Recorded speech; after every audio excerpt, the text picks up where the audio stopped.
So getting lightheaded or getting dizzy while doing a valsalva maneuver on heavy compound lifts. Me personally, I only experience this when I do full rep deadlifts.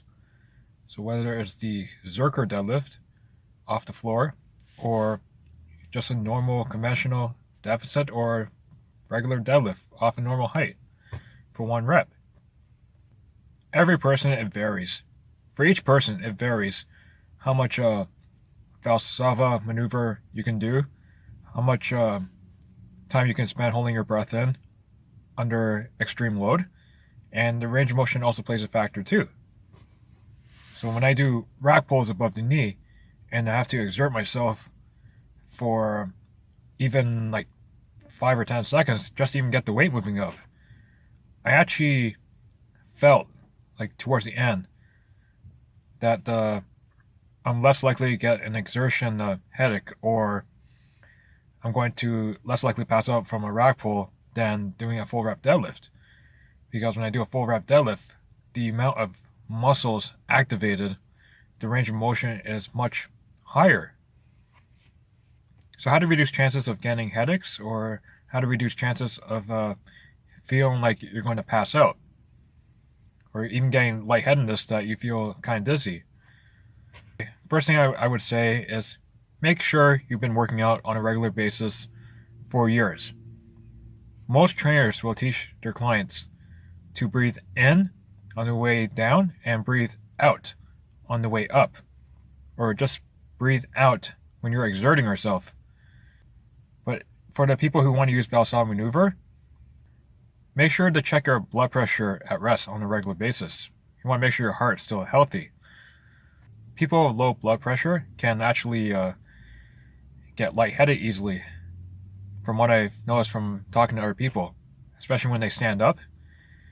With high blood pressure, although no symptoms, but with that much stress on the heart from doing valsalva maneuver, on top of high blood pressure at rest, that's a big problem.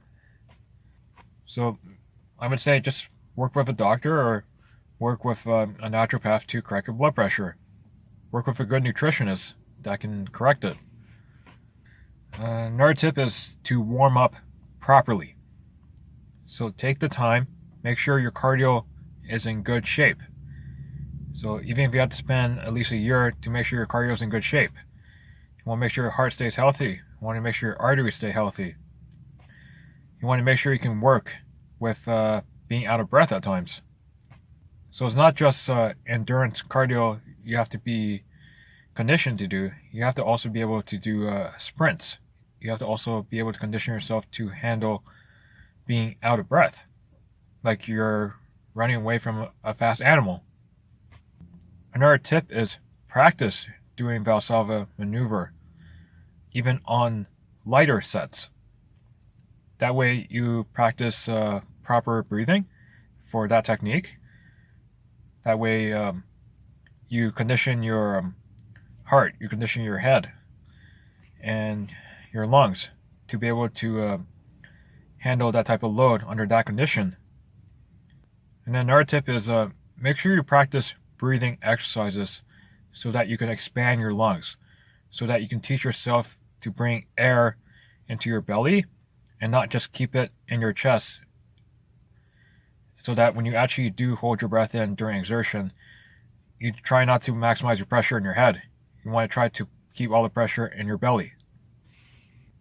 Last tip I would say is to condition yourself so that situations that will make you dizzy easily, like being inverted, or if, say, standing up too fast makes you lightheaded, you might have to also just make yourself used to it as well. I've had times in the past where I just feel lightheaded while deadlifting heavy. Like even 10 years ago, I did a 20 rep set of leg press. And the biggest mistake I made was doing that as my first exercise without a proper warm-up. I also didn't pay attention to my breathing, and I wasn't as well conditioned that time compared to now. And then I had a massive headache that time. It was to the point that I actually couldn't exert myself even at half strength without pain. So that's why a proper warm-up and practicing conditioning yourself to handle valsalva maneuver under lighter loads is important too, to be able to do it under extreme loads.